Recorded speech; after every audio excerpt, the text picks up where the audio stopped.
Hello friends, नमस्ते। आज का हमारा टॉपिक है limitations of financial accounting. Actually मैं ना इसलिए चलाते हुए आ रहा हूँ। इससे पहले मैंने meaning, objective, which parties interested in financial accounting ये सब मैं करवा चुका हूँ।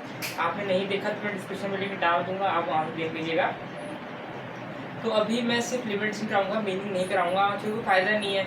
अच्छे से मैंने मीनिंग के लिए एक वीडियो बनाई है, देख लोगे ज़्यादा फायदा रहेगा। बट एक छोटा सा आपको बता देता हूँ मीनिंग ऑफ फाइनेंशियल अकाउंटिंग क्या होता है। Financial accounting, an art of recording, classifying, and summarizing all those transactions which are part of at least monetary transactions, monetary transaction of financial transaction, and interpreting the result thereof।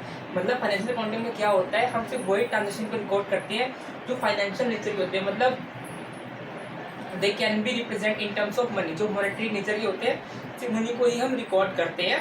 ठीक है, जैसे general health हो गई हमारी employ की, जो बहुत आकर्षित होती है। अगर एम्प्लॉय हमारा बहुत एफिशिएंट एम्प्लॉय है मगर छोटे छोटे बीमार हो चुका है, हमने अब वो फाइनेंशियल अकाउंटिंग को रिकॉर्ड नहीं करेगा, उससे दिखाएगा पैसों से संबंधित जो भी चीज़ें होती है उस चीज़ को रिकॉर्ड करता है ना। तो फाइनेंशियल अकाउंटिंग एक तरह से आप समझ लो। अब इससे कुछ लिमिटेशंस भी होते हैं तो वो मैं आपको आज कराऊंगा। ठीक है, इससे पहले इसकी ऑब्जेक्टिव, मीनिंग ऑलरेडी मैंने तो वो बताया, सारांश बता दिया है फाइनेंशियल अकाउंटिंग का मतलब क्या होता है। आप वीडियो देखोगे यार क्लियर हो जाएगा। ठीक, तो लिमिटेशन पे जाते हैं। तो लिमिटेशन जनरल बाकी से बाकी समझाऊंगा। जनरल जरा आप देखो लिमिटेशन क्या होगी इसकी फाइनेंशियल अकाउंटिंग की। देखो पहली लिमिटेशन ये कि ना फाइनेंशियल अकाउंटिंग होती है सिर्फ मॉनेटरी ट्रांजेक्शन को रिकॉर्ड करती है। जैसे मैंने बताया जनरल हेल्थ कंडीशन एम्प्लॉय की होती है वो रिकॉर्ड नहीं करती है ना। एम्प्लॉय की जो स्किल होती है वो रिकॉर्ड नहीं करती है ना। मेरी कंपनी में जो मेरा एम्प्लॉय है, एक अकाउंटेंट मान लो, बहुत अच्छा है, मतलब बहुत स्किल है उसकी, मतलब काफ़ी कुशल है वो। वहीं दूसरी कंपनी में जो दूसरा जो वर्कर एम्प्लॉय है वो मतलब काफ़ी आलसी टाइप का है ना।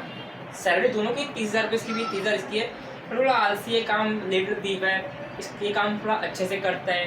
तो ये चीज़ फाइनेंशियल अकाउंटिंग नहीं दिखाई, वो दिखा लिया 30,000 रुपये मैंने उसको दिए, 30,000 रुपये उसको दिए, बट जो एफिशिएंसी है वो नहीं दिखाएगी है ना। तो रिकॉर्ड ओनली मॉनेटरी ट्रांजेक्शन, इसका तो ये पहला लिमिटेशन तो यही हो गया, एफिशिएंसी नहीं बताती है ना।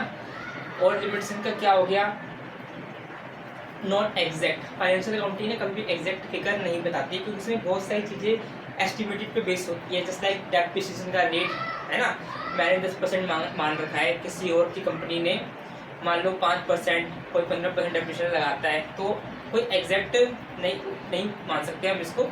काफ़ी सारी चीज़ें हम इसमें एस्टिमेट पे होता है। जैसे मान लो प्रॉफिट एंड लॉस अकाउंट ने बनाया स्टेटमेंट, मेरा प्रॉफिट दिखा दिया उसने, सपोज 10 लाख, जरूरी प्रॉफिट नहीं का होगा, कई सारी चीज़ें इसमें एस्टिमेट है। जैसे मैंने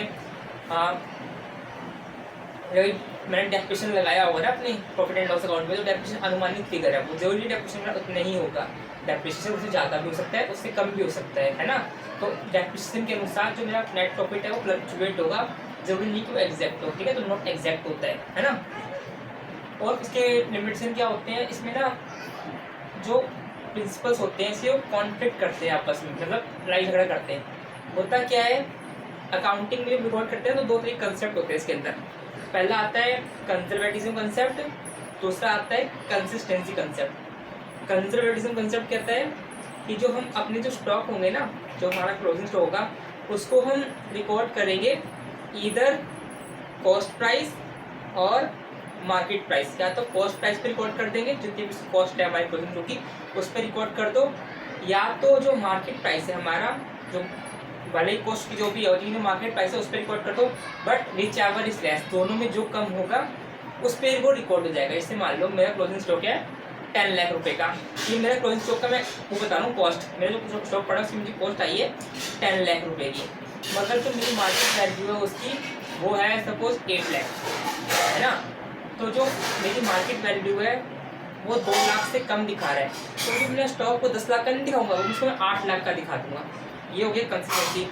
मगर ये हो गया प्रिंसिपल ऑफ कंजर्वेटिज्म है ना। अब प्रिंसिपल ऑफ कंसिस्टेंसी कहता है कि मैं या तो उस पर दिखा दूँ, क्या कहते हैं, कॉस्ट प्राइस पे या मार्केट प्राइस पे दिखा दूँ, मेरी मर्जी है। बट जो मैंने एक बार दिखा दिया ना, मुझे अगले साल भी उस पर दिखाना पड़ेगा। इस साल मैंने मान लो मार्केट प्राइस पे दिखा दिया 8 लाख रुपए, तो मैं अगले साल ये नहीं कॉस्ट प्राइस पे दिखा दूँ उसको, अगले साल भी मुझे मार्केट प्राइस पे भी, उससे अगले साल मुझे मार्केट प्राइस पे भी दिखाना पड़ेगा, मैं चेंज नहीं कर सकता इस साल। ठीक है, तो ये हो गया प्रिंसिपल ऑफ कंसिस्टेंसी। तो दोनों आपस में कन्फ्लिक्ट कर दिए ना, जो मेरी कंपनी कंजर्वेटिज्म फॉलो कर रही है ना, मैं चाहता हूँ जो मिनिमम प्राइस हो उसका तो कॉस्ट प्राइस या मार्केट प्राइस क्या बड़ी लेस में उस पर रिकॉर्ड करूँ। मगर दूसरी कंपनी वाला है वो क्या कर रहा है, उसको कंसिस्टेंसी लगा रहा है उसने, है ना, कि मैं इस साल मार्केट प्राइस पे तो अगले साल मार्केट प्राइस पे। तो दोनों के जो डाटास हो गए वो अलग अलग मैच खाएंगे, है ना। दोनों कंपनी के जो क्या कहते हैं वो हो गया हमारा पी एंड एल अकाउंट होगा, प्रॉफिट एंड लॉस अकाउंट, वो अलग अलग मैच खाएगा हमारा, तो प्रॉफिट में अलग अलग शो होगा। मगर जो इन्वेस्टर्स होगा जो डिसीजन लेगा हमारे क्या कहते हैं पी एंड एल को अध्ययन करके जो डिसीजन लेगा, तो उसको नीचे ध्यान रखनी पड़ेगी जो कंजर्वेटिज्म कंसेप्ट यूज़ किया गया है, कंसिस्टेंसी कंसेप्ट यूज़ किया गया है, तो उसमें बहुत दिक्कत आती है, ठीक है। तो अब मैं इसको वन बाय वन आपको एक्सप्लेन करता हूँ, ठीक है।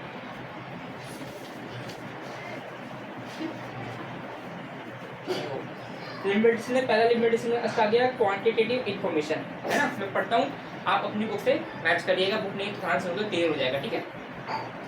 Quantitative information, financial accounting record only the information which can be quantitatively measured, that is it can be measured in terms of money event which can not be measured in terms of money, we don't take a price account.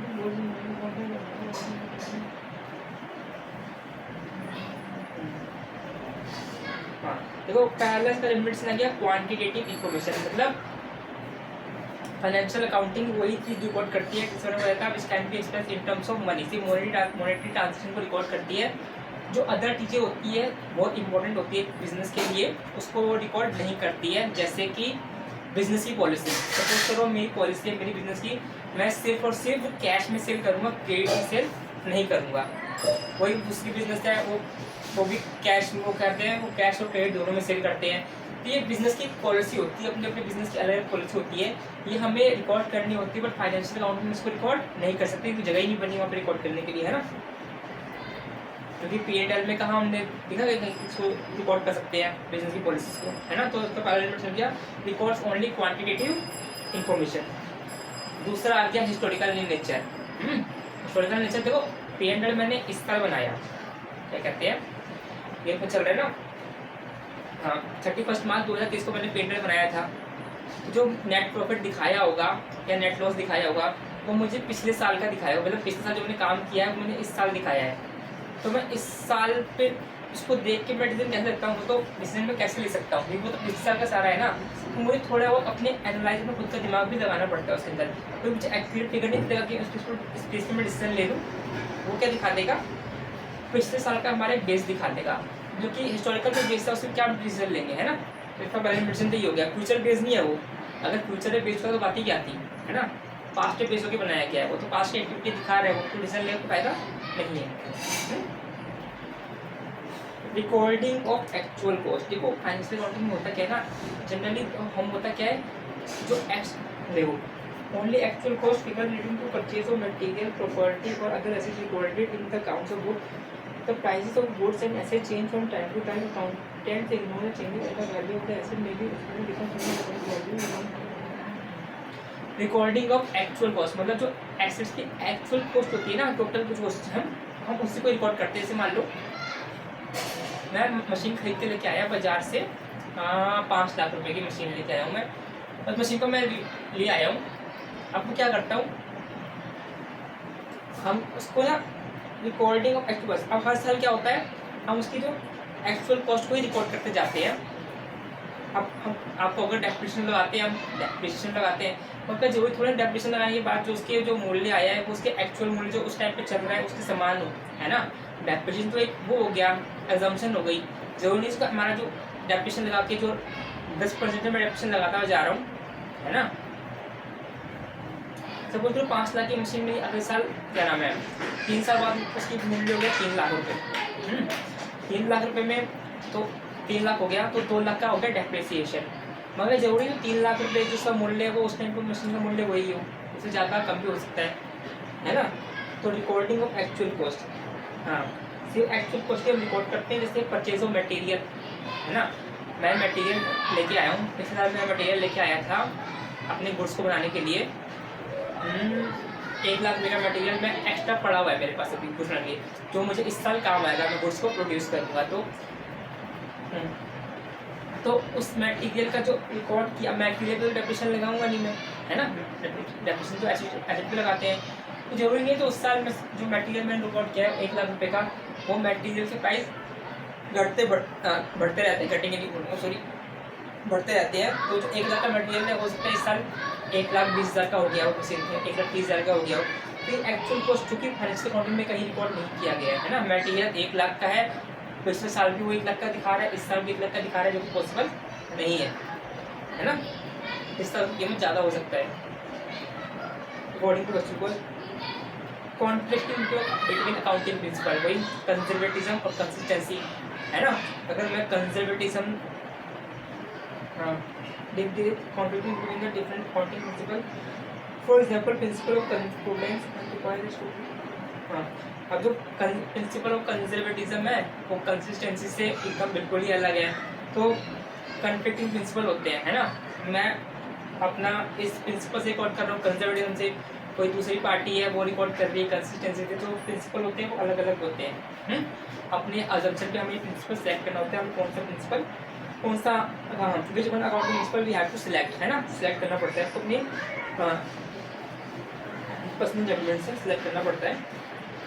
Conflict between accounting principle,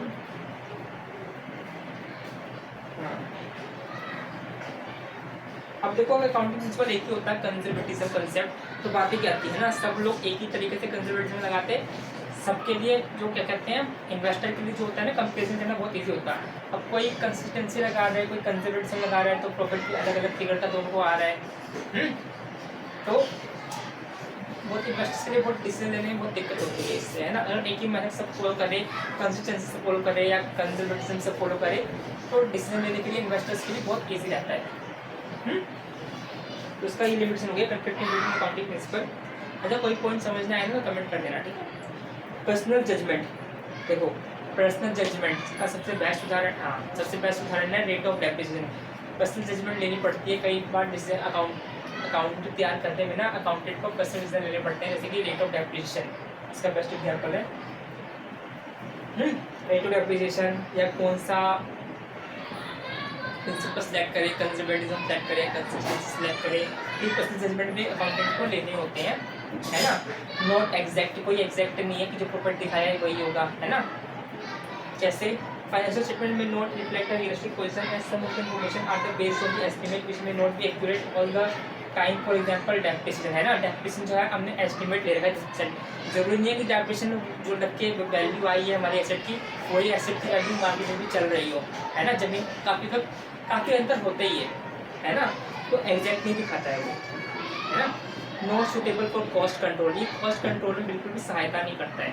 financial accounting की बना दिया है, अगर इससे हम cost को control नहीं कर सकते तो वो दिखा देना हमारे बिजनेस के दौरान हमें प्रॉफिट हुआ या लॉस हुआ वो बता देगा। हमारी जो वो स्टोरी करने में तुम्हारी कॉस्ट आई है उस कॉस्ट को कंट्रोल कैसे करेगी ये तो बताया नहीं है उसने, है ना। कॉस्ट कंट्रोल में बिल्कुल सहायता नहीं है, बताया उसने कि कॉस्ट को ऐसे काम कर लो तो आपकी कॉस्ट कंट्रोल हो जाएगी, और कॉस्ट कंट्रोल होगी तो प्रॉफिट तो अपने आप बढ़ जाएगा, है ना। कॉस्ट कंट्रोल मतलब प्रॉफिट अपने आप बढ़ गया, कॉस्ट बढ़ेगी नहीं तो प्रॉफिट अपने आप बढ़ जाएगा ना। तो कॉस्ट को कंट्रोल करने में या कॉस्ट को कम करने में कोई सहायता नहीं है, सिर्फ नेट प्रॉफिट नेट रिजल्ट आता है ना। तो इसलिए कॉस्टिंग सिस्टम डेवलप होता है इसके बाद, financial accounting cost accounting develop होती है इसके बाद, ठीक है।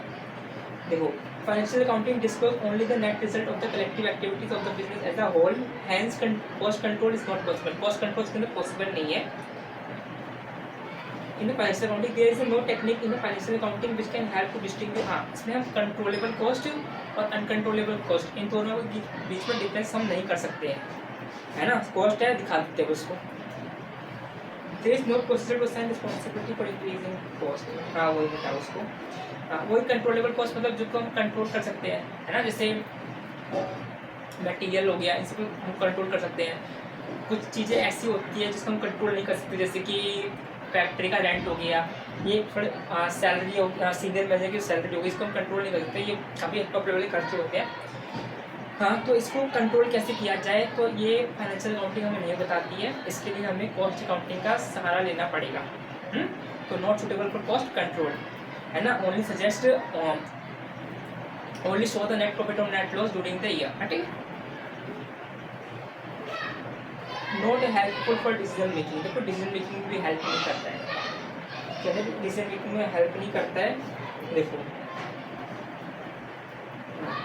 तो होता क्या है ना, डिसीजन मेकिंग में नॉर्मली हेल्प करता है उनकी, जैसे इन्वेस्टर्स हो गए वो डिसीजन ले लेते हैं, प्रॉफिटेबिलिटी रेशोज कैलकुलेट करते हैं।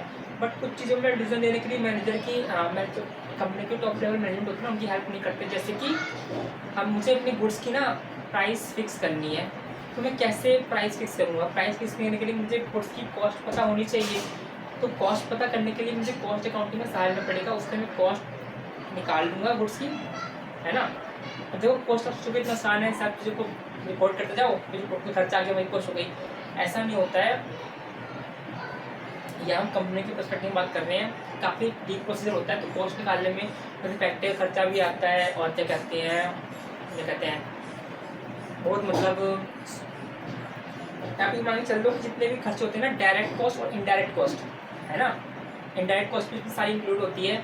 टोटल कॉस्ट निकाल के प्लस अपना कुछ प्रॉफिट मार्जिन उसके अंदर ऐड करके तब उसका हम सेल करते हैं, उसका हम सेलिंग प्राइस निकाल देते हैं। तो इस सेलिंग प्राइस निकालने के लिए हमें गुड्स की कॉस्ट पता होनी ज़रूरी है। अभी कॉस्ट तो हमें फाइनेंशियल अकाउंटिंग बताएगा नहीं, तो इसलिए प्राइस कितना फिक्स करेगी। इस डिसीजन मेकिंग में फाइनेंशियल अकाउंटिंग हमारी हेल्प नहीं करता है। हेल्प तो वो तब करेगा ना जब हमें बता देगा कि गुड्स की कॉस्ट कितनी है, उसने कॉस्ट को बताया नहीं तो हम प्राइस कैसे फिक्स करें, है ना। प्राइस फिक्स करने के लिए कॉस्ट पता होना ज़रूरी है, और कॉस्ट पता होने के लिए कॉस्ट अकाउंटिंग कंपनी में होना ज़रूरी है, जो कि फाइनेंशियल अकाउंटिंग को मदद नहीं कर सकता है। ठीक है, तो ये लिमिटेशन हो गया फाइनेंशियल अकाउंटिंग का कि डिसीजन मेकिंग में हेल्प नहीं करते। कौन सी डिसीजन मेकिंग में? Decision relating to fixing the price of a product. Okay, देखो not helpful for decision making. Financial accounting does not provide data which may be helpful for decision making by the management. Financial accounting is not helpful in fixing the price of the product. है product के price को fix करने में सहायता नहीं करता ये। It is not possible to evaluate the various policy and program in the financial accounting. हाँ, अब हमें जब हम बिजनेस करते हैं ना तो हमारे पास डिसीजन होता है, हम या तो अपने गुड्स को प्रोड्यूस करें either with the help of labor or with the help of machineries, है ना। अभी फाइनेंशियल अकाउंटिंग मुझे नहीं बताता है कि मुझे किसका यूज़ करना चाहिए, लेबर का यूज़ करूँ या मशीनरी का यूज़ करूँ। तो इसका लिमिटेशन हो गया फाइनेंशियल अकाउंटिंग का, है ना, कि अगर मैं लेबर का यूज़ करूँ तो मेरी कॉस्ट कम आएगी, मशीन का यूज़ करूँ तो मेरी कॉस्ट कम आएगी। इसका डिसीजन मुझे खुद ही लेना पड़ेगा, इसका डिसीजन मुझे फाइनेंशियल अकाउंटिंग नहीं बताता है। तो not helpful for decision making. एक बार कोई डिसीजन करवाता हूँ। लिमिटेशन ऑफ फाइनेंशियल अकाउंटिंग, पहला quantitative information, quantity transaction, quantitative information. दूसरा हिस्टोरिकल नेचर, पास्ट का सारा जो भी एक्टिविटी होती है पास्ट बेस होती है, कोई फ्यूचर की बेस नहीं होती। जैसे होती है ना, क्या कहते हैं, जो मैनेजमेंट अकाउंटिंग होती है हमारी, कैश फ्लो स्टेटमेंट या फिर कैश बजट, प्रोडक्शन बजट, ये सब फ्यूचर बेस होते हैं। इसमें डिसीजन लेना बहुत आसान होता है, मगर ये तो पास्ट पे बेस है। इसके साथ ने क्या किया, वो सेल्फ रिजल्ट दिखाया है, तो इस पर डिसीजन ले रहे हैं, तो मोस्ट चांसेस है कि वो डिसीजन हमारे क्या कहते हैं एक्यूरेट नहीं होंगे, मतलब एकदम एक्यूरेट 100% एक्यूरेट हमारे नहीं होंगे। तो ठीक है, तो हिस्टोरिकल नेचर पास्ट पे बेस होते हैं। रिकॉर्डिंग ऑफ एक्चुअल कॉस्ट, सिर्फ एक्चुअल कॉस्ट को रिकॉर्ड करते हैं, एक्चुअल कॉस्ट को ही रिकॉर्ड करते हैं। और जो एक्चुअल कॉस्ट मतलब जो हमने कॉस्ट इनकट करी है at a time of purchase, जैसे मटेरियल को परचेज करते हैं हम जो कॉस्ट इनकट करी है उसको ही हम रिकॉर्ड कर देते हैं। क्योंकि जरूरी नहीं मैंने मटेरियल पिछले साल 1 लाख का खरीदा था, वो मटेरियल इस साल भी 1 लाख का हो। मटेरियल का प्राइस बढ़ जाता है, कभी घट भी जाता है, जहाँ पे मटेरियल प्राइस बढ़ जाता है मैंने बताया था आपको। तो रिकॉर्डिंग से हमने मटेरियल हमने 1 लाख का रिकॉर्ड कर रखा है, वो उस टाइम पे 1,20,000 का हो चुका है मार्केट में, है ना। तो वो हमने चेंज को इग्नोर कर दिया। तो record only actual cost. Conflict between accounting principle, conservatism, consistency, दोनों के बीच कन्फ्लिक्ट अराइज होता है। पर्सनल जजमेंट होते हैं, जैसे डेप्रिसिएशन कौन सा डेट से लगाना है, कौन सा मेथड से लगाना है, WDP लगाना है या स्टेट टाइम मेथड से लगाना है, तो बहुत डिसीजन लेना पड़ता है ना। ब्रेकिंग डाउन वैल्यू मेथड या स्टेट टाइम मेथड, तो डिसीजन लेना पड़ेगा कौन से मेथड से डेप्रिसिएशन हमें लगाना चाहिए। नोट्स एग्जैक्ट कोई एग्जैक्ट नहीं है, पर्सनल जजमेंट होती है, जैसे डेप्रिसिएशन का रेट।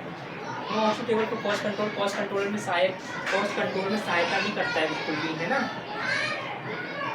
सिर्फ ये रिजल्ट करता है कि प्रैक्टिकल और नेट लॉस बताता नहीं कि तुम कॉस्ट कैसे कंट्रोल करें इससे हमारा प्रॉफिट इन्हांस हो सके, ये नहीं बताता। Not helpful for decision making में हेल्प नहीं करता। कॉस्ट डिसीजन मेकिंग में hard to fix the price of product की प्राइस को हमें फिक्स करनी है, उसके लिए हमें प्रोडक्ट की कॉस्ट पता होना जरूरी है। कॉस्ट ये बताता नहीं है, तो ये प्रोडक्ट के प्राइस को फिक्स करने के डिसीजन में ये कारगर सिद्ध नहीं होता है। तो आशा करता हूँ आपको समझ आ गया होगा।